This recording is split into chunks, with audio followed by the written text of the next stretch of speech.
오늘은 주시는 말씀으로 좀 우리 이 신앙생활과 성경을 우리가 어떻게 적용하고 또 녹여 나갈 것인가 하는 것에 대해서 한번 말씀으로 은혜를 나누고자 합니다.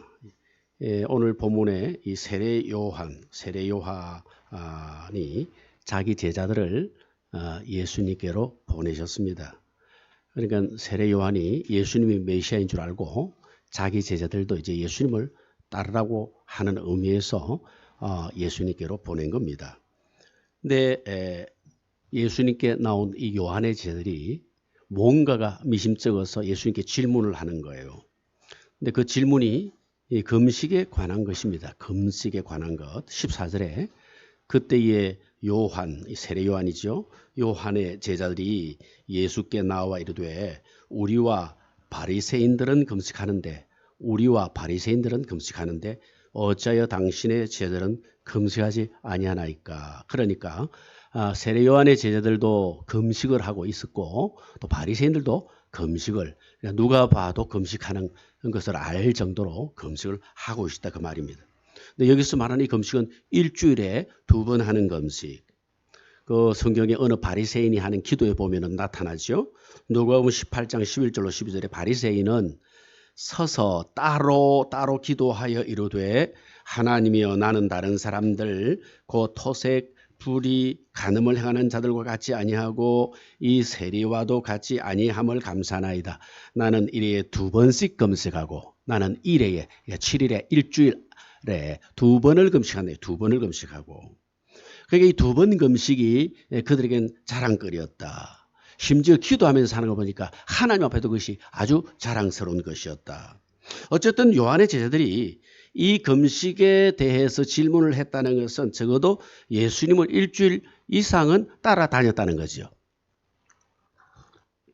일주일에 2끼를 금식을 하는 거니까 자기들은 예수님을 또 제자들과 함께 예수님의 제자들과 함께 일주일 이상을 지금 따라다니고 있는 거예요. 근데 지켜보니까 자기들은 금식을 하는데 예수님의 제자들은 금식을 하지 않다라는 거예요. 참 하여튼 예수님 따라다녀도 예수님 말씀에 이렇게 다 거기에 집중하지 않고 엉뚱한 것에 신경 쓰는 사람들이 많아요. 오늘도 제가 설교하면은 그 말씀에 딱 집중 안 하고 목사님 오늘 이마가 왜 저리 더 벗겨졌나 뭐 이런 걸 이제 볼 수가 있다는 예를 들자면은 넥타이 핀이 왜 삐뚤어졌나 이런 게 자꾸 신경이 쓰이는 거죠. 예, 이럴 때는 바로 하면 되겠죠. 예. 자, 그래서 예수님께 왜 당신의 제자들 금식을 하지 않습니까? 근데 사실 이런 유의 금식은 성경적 금식은 아닙니다. 율법은 공식적으로 1년에 하루 금식을 규정하고 있습니다. 그건 금식하는 절기라고도 표현을 하는데 대속죄일, 우리로 치면 7월 10일입니다. 대속죄일 하루 금식. 사도행전 27장 9절에 보시면은 여러 날이 걸려 금식하는 절기가 이미 지났으므로 대속죄일이 이미 지났다면 7월 10일이 이미 지났다 그 말입니다. 금식하는 절기, 대속죄일, 그날 금식하라. 그러니까 예수님의 제자들도 이 금식은 지켰다고 봐야 되는 거예요. 이것은 이스라엘 백성들에게는 누구에게나 명령하신 것이기 때문에 이 금식은 다 지킨 겁니다. 그러면은 요한의 제자가 말하는 이 일주일에 2번 금식은 어떻게 생겨나는 것이냐? 이거는 이분들이 이제까지 전통적으로 행해오던 그런 금식. 그러니까 당시 경건한 유대인들은 목요일과 월요일에 각각 2끼씩 각각 한 끼씩 해서 도합 2끼를 금식을 한 겁니다. 목요일과 월요일. 그러니까 모세가 십계명을 받으러 시내산에 올라간 날이 목요일이랍니다. 또 십계명을 받아서 내려온 날이 월요일이라는 거지. 그래서 그 날을 기념해서 목요일과 월요일 한 끼씩 해서 2끼를 금식을 했다. 그러니까 그것을 기념해서 하는 것이지 이걸 남에게 자랑하고 말고 할 것이 아니고 하나님께는 두말할 필요도 없는 거예요. 자신의 경건을 위해서 그날을 기념하면서 하나님의 그 말씀을 받은 것, 율법을 받은 것을 그 기념해서 또 그조차도 하나님께서 명한 것이 아니기 때문에 해도 그만이고 안 해도 그만이고.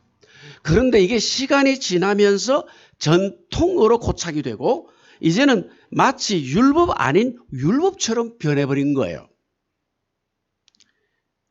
처음에는 그냥 기념해서 우리가 하다가 시간이 지나니까 이게 전통이 되고 마치 이것이 이제 성경인 것처럼 여겨져서 하지 않으면 안 되는 그런 식으로 변화가 되었다. 신약교회도 이 금식에 대해서 비슷한 그런 유형이 있는데 사순절 금식, 우리는 그건 잘 모르지만은 초대교회가 쭉 진행해 오면서 종교개혁 오기까지 사순절 금식이 예수님의 이제 부활을 기점으로 해서 40일 그 이전의 40일을 이제 금식하면서 지냈다는 거죠. 40일 사순절 금식. 중세기독교는 아주 금과 옥조로 여겼습니다. 모든 성도는 의무적으로 행해야 한다. 그런 흐름이 한국교회도 이어져 가지고 한국교회도 보면은 40일 금식 그런 거 있잖아요. 예수님 하시듯이 40일 금식. 또 고난주간 금식. 우리도 예전에 고난주간에는 다 금식했잖아요. 한 주간 금식. 근데 금식의 목적은 원래 그런 게 아니라는 거죠. 성경은 굳이 그런 금식을 강요하지 않습니다. 의무적이지 않습니다. 그래서 경건의 한 방편으로 하나님 앞에서 자원해서 스스로 하는 것이라는 겁니다.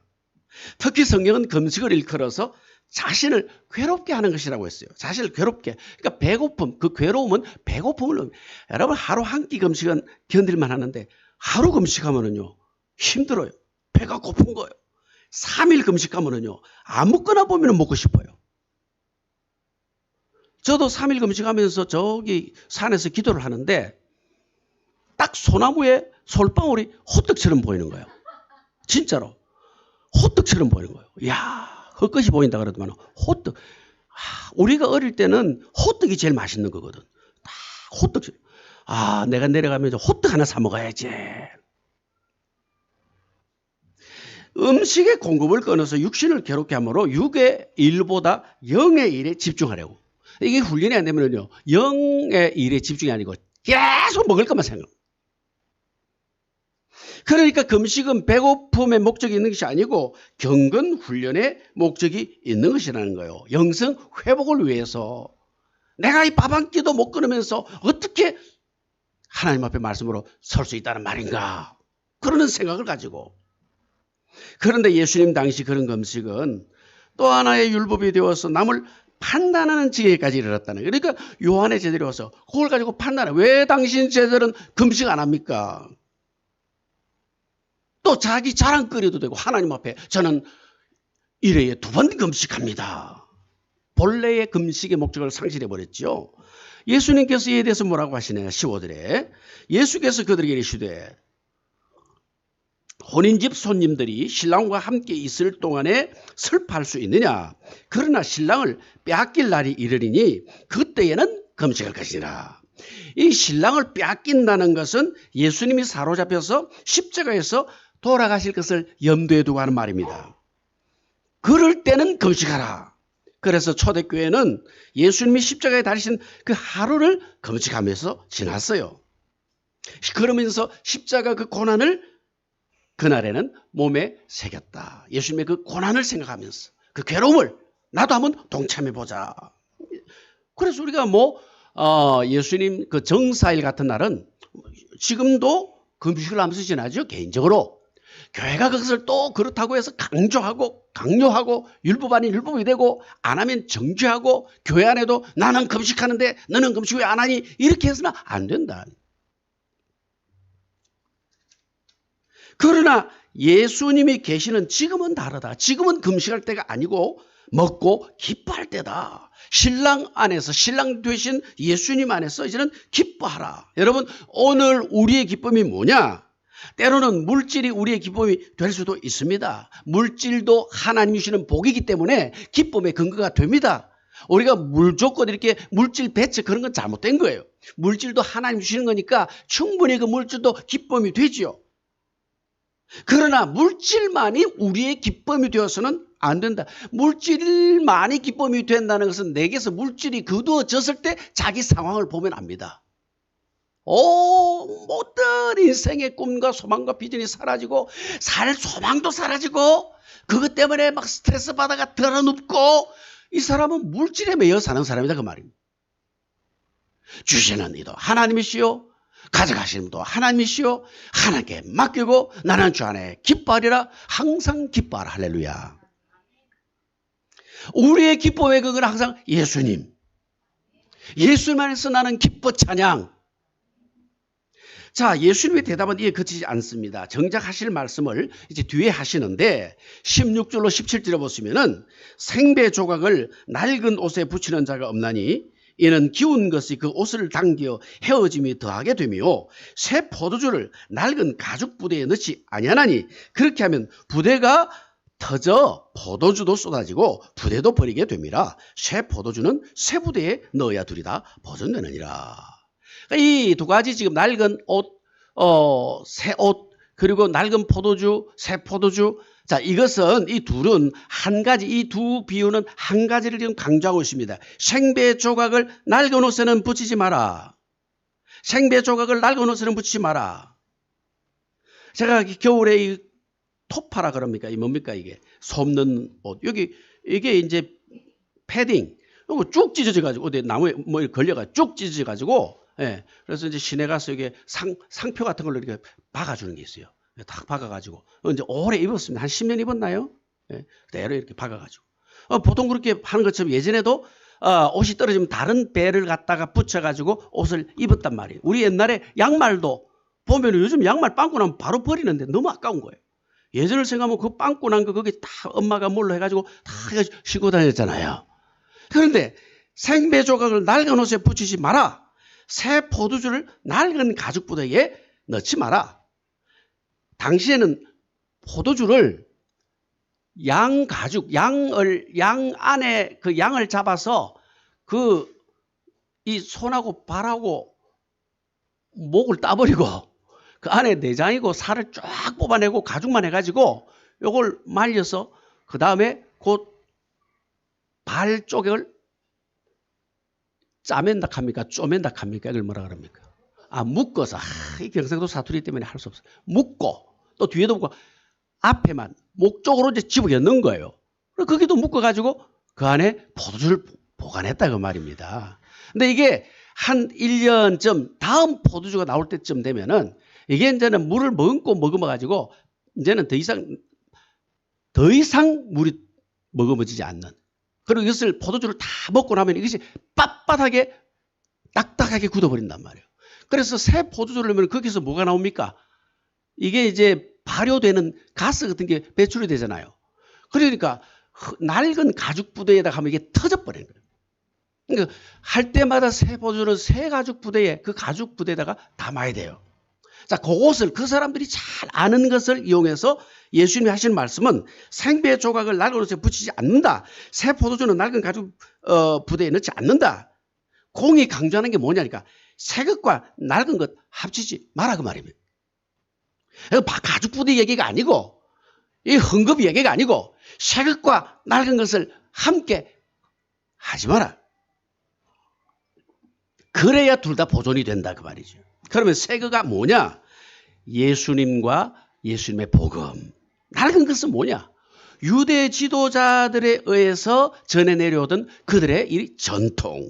그 얘가 지금 요한의 제자가 말하는 금식 같은 겁니다. 그것을 처음에는 유대인 지도자 라베라든지 누가 지도자가 이렇게 합시다라고 해서 자기의 경건을 위해서 하던 것이 이게 지내져 오면서 이게 율법이 되었다는 거지. 이런 전통과 예수님의 복음, 예수님의 가르치는 그 말씀 이것을 함께 엮지 마라. 그러면은 터져버린다. 둘 다 망한다. 둘 다 망한다. 그럼 어떻게 됩니까? 새 것은 새 것과 함께 전통과 복음을 하나로 엮으려 해서는 안 된다. 복음 안에 낡은 전통을 집어넣으려 하지 마라. 전통은 전통이고 복음은 복음입니다. 설령 그 전통이 금식과 같이 성경에 나타나는 것이라 할지라도 금식을 폐하라는 것이 아니고 금식이라고 하는 것을 전통으로 만들어서 행해오던 그런 것을 복음과 합하려고 하지 말라. 만약에 금식을 하려면 복음적인 금식, 성경적인 금식을 하라는 거예요. 성경이 제시하는 것 중심으로 하라는 겁니다. 그에 대해서 이미 예수님께서는 앞에 마태복음 6장 16절 18절에 뭐라고 그랬습니까? 금식할 때에 너희는 외식하는 자들과 같이 슬픈 기색을 보이지 말라. 그들은 금식하는 것을 사람에게 보이려고 얼굴을 흉하게 하느니라. 내가 진실로 너에게 이르노니 그들은 자기 상을 이미 받았느니라. 너희는 금식할 때에 머리에 기름을 바르고 얼굴을 씻으라. 이는 금식하는 자로 사람에게 보이지 않고 오직 은밀한 중에 계신 내 아버지께 보이게 하려 함이라. 은밀한 중에 보시는 내 아버지께서 갚으시리라. 그러니까 복음적 금식은 어떤 거라는 겁니까? 사람에게 보이려고 하는 것 아니라는 거예요. 사람에게 보이게 하려고 하지 말라는 겁니다. 조용히 말 없이 은밀한 중에 보시는 하나님 앞에서 너 스스로 금식해라는 거지. 남이 하는지 안 하는지 지켜보자. 아이 그러니까 하는지 안 하는지 봤다는 거는 밥 먹는 것까지 지켜보았다는 겁니다. 저 사람이 월요일 저거 아침 먹는 거 안 먹는 거 보자 보고 있다가 먹는 거 보고 그럼 점심 때라도 금식하다가 점심 먹는 거 아닌가 보자 하다가 점심도 먹으니까 저녁은 안 먹겠죠. 보니까 저녁도 먹으니까 그러니까 이제 그것도 일주일 다음 금요일까지 지켜보다가 예수님께 와서 따지는 거예요. 왜 안 먹습니까? 남을 판단하려고요. 그렇게 지켜보는 사람이 있어요. 딱 지켜보고 있는 사람이 있다 이 말이에요. 너나 잘해라. 너 신앙생활 똑바로 해라. 자꾸 다른 사람에게 너는 하나님 앞에서 바르게 하고 있느냐. 여러분 사람 앞에 떠들면서 하는 건 아무 의미가 없습니다. 성경에서 정하신 것 외에 연중 행사로 정해놓고 하는 그런 것도 사실은 큰 의미는 없어요. 자기 경건을 위해서 필요시 행하면 되는 겁니다. 또 교회가 필요할 때에 성도들을 권유해서 같이 하면 됩니다. 그조차 사람이나 하나님 앞에 자랑거리가 되면 안 돼요. 나 40일 금식했습니다. 이거 막 자랑하고 간증하고 다니는 사람들 나 많이 봤어요. 40일 금식 그게 뭐 자랑거리입니까? 하나님 앞에 행하는 것이 돼야 되지. 왜 그것을 사람 앞에 그런 이야기를 하고 돌아다니느냐. 자기의 경건 자기 거룩함을 나타내고 하는 것밖에 더 되겠느냐. 그에게 영적인 유익이 없다. 기어코 40일 금식하고서도 그것이 아무런 유익이 없다.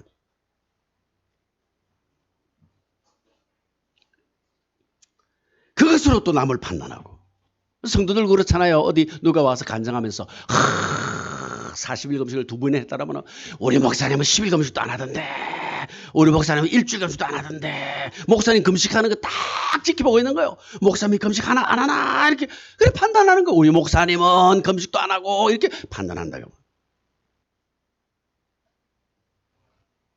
다만 그런 금식은 귀신을 쫓아내는 능력이 있다. 그런 말씀을 준비했습니다. 이런 이유는 기도와 금식 외에는 나가지 않는다. 그러니까 금식 기도하고 하나님 앞에 영적으로 딱 서면은 귀신도 쫓아낸다. 아니, 내가 하나님 앞에 그래서 정말 경건하게 살면은 그런 능력이 나타난다.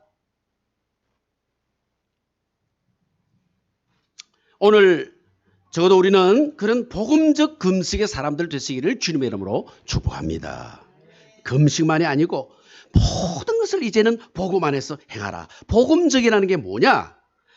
주님이 가르치신 대로 하라는 거예요. 주님이 가르치신 대로.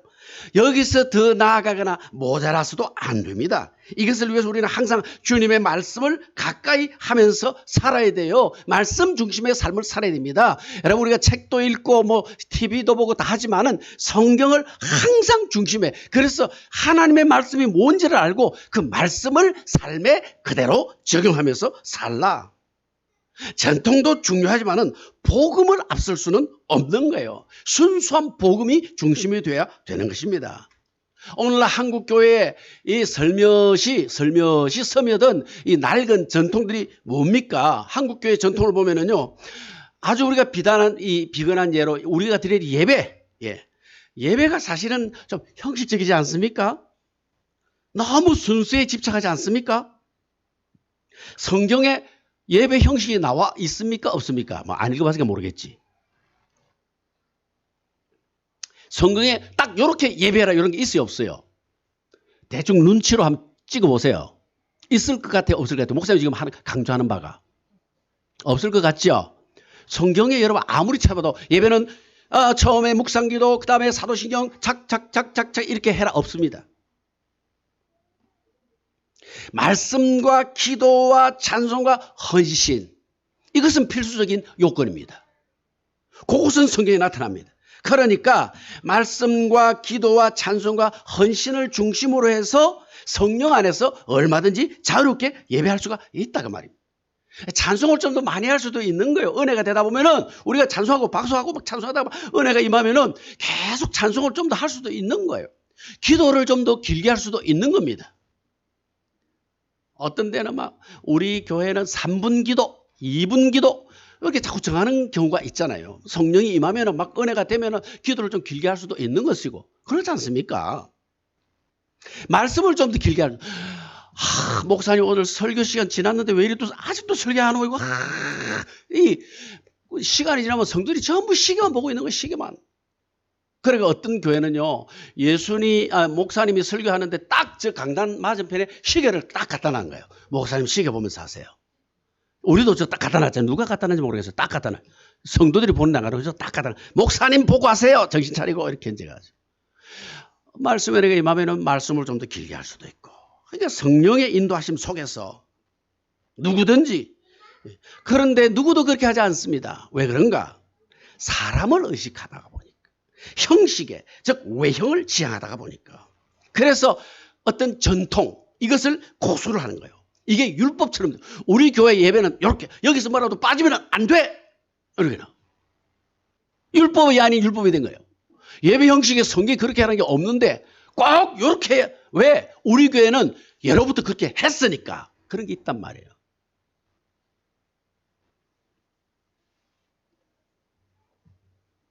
그러나 예배는 사람이 중심이 아니고 누구가 중심이어야 된다? 하나님이 중심. 하나님이 기뻐하실 예배가 뭐냐? 이것을 우리는 다 신경.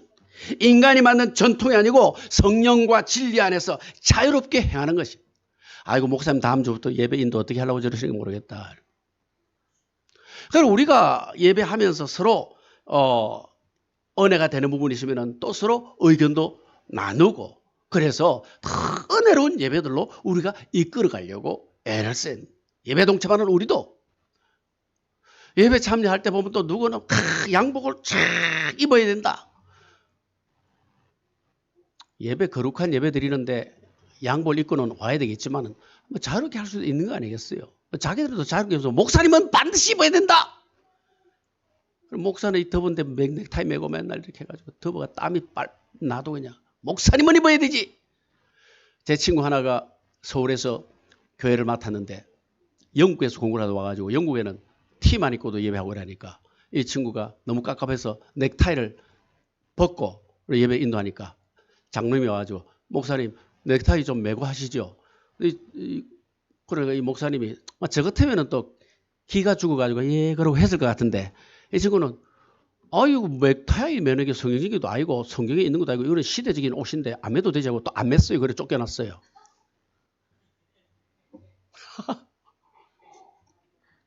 참 그 목사의 그 장로예요. 또 뭐 건덕을 위해서 그래. 이것은 성경적이다 아니라도 또 건덕을 위해서 덕을 위해서. 그래도 시험이 된다 하니까 그렇잖아요. 시험이 된다고 하니까 그 친구 저 영국 가서 지금 고생하고 있습니다.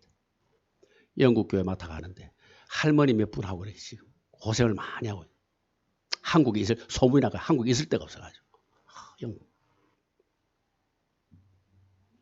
편의를 위해서 순서를 정하지만은 사실 예배가 너무 형식에 얽매여서는 안 된다. 신앙교육. 이 신앙교육도 마찬가지입니다. 어느새 전통이 자리를 잡고 교육에 있어서 신앙교육의 주체, 성경적인 주체는 교회입니까? 가정입니까? 가정입니다. 집에서 자녀를 말씀으로 양육하라. 가정의 부모가 주체라는 거예요. 가정에서 부모가 신앙교육을 해야 한다. 이게 복음적인 신앙교육의 원리입니다. 근데 현대교회는 그걸 이제 교회다가 맡겼죠. 그래서 교회 주일학교 교사들이 대응을 합니다.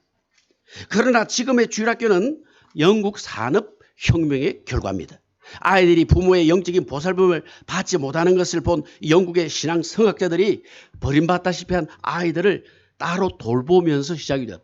산업혁명이 시작이 되니까 일거리가 넘쳐나니까 엄마도 아빠도 가서 일을 하다 보니까 아이들이 어디 갈 데가 없어서 그냥 골목에서 놀고 있는 것을 보고 믿음의 성학자들이 이 아이들을 따로 불러서 이 신앙교육을 한 것이 이것이 주일학교의 기초가 되었다. 사실 근데 그러자면 그 평일교육이에요. 평일교육. 평일에 그래. 평일에. 근데 어쩌다가 이것이 주일학교의 어떤 형식이 만들어지면서 지금은 주일학교로 고착이 돼버린 것입니다. 그러나 교회는 그 구원을 다시 부모에게 돌려드려야 되는 거예요. 언젠가부터 전통으로 자리 잡은 주일학교가 아니고 부모가 말씀을 가르치는 주체가 돼요. 항상 자녀의 신앙교육의 주체는 부모. 이게 복음적인, 이게 성경적인 거예요. 이게 개혁적인 거예요.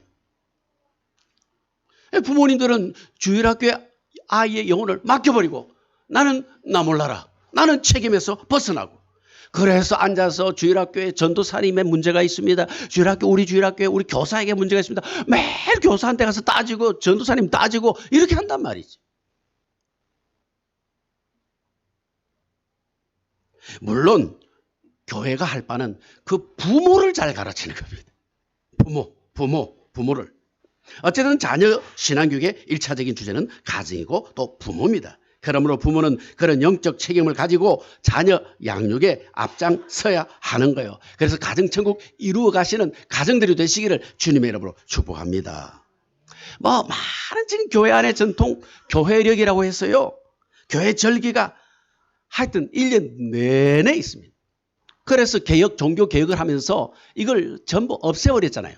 지금 한국 교회에 그래 슬며시 교회력이라고 해가지고 그 중세 때 종교 개혁을 하면서 성경 외의 것을 다 버렸는데 이게 지금 막 파고 들어옵니다.